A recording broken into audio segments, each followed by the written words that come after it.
made it to episode 5 of You, and let's talk about Bronte and the Scooby-Doo gang.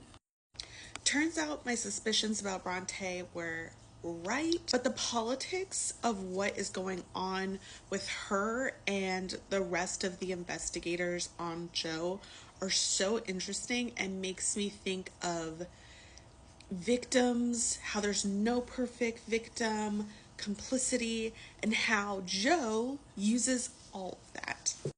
The Scooby-Doo gang kind of wanted to work around Joe rather than interact directly, but Bronte by accident gets caught of breaking in. It turns out Clayton is the son of the man who went down for Beck's murder, and he is so invested personally because the public has already went after his family. They had to change their name. He's lost a lot when it comes to Joe.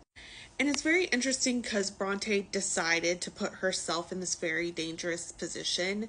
It makes sense to me that Clayton then becomes, well, if you're going to do this, I want to have control because this is about my dad. I have personal stakes in the game.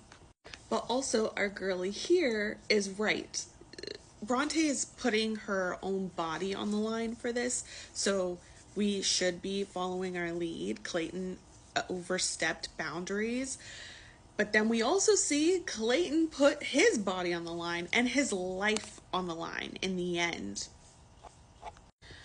And we know that when it comes to Joe, there's almost no perfect victim, and that's with reason.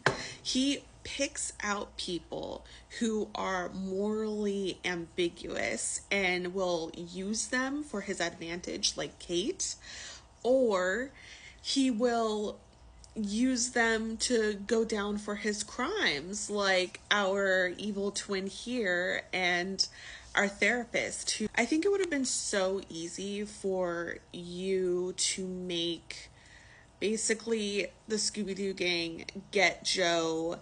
We wash our hands, like they have saved the day, but instead they have this conflict. And we know that's his way of thinking from his internal monologue.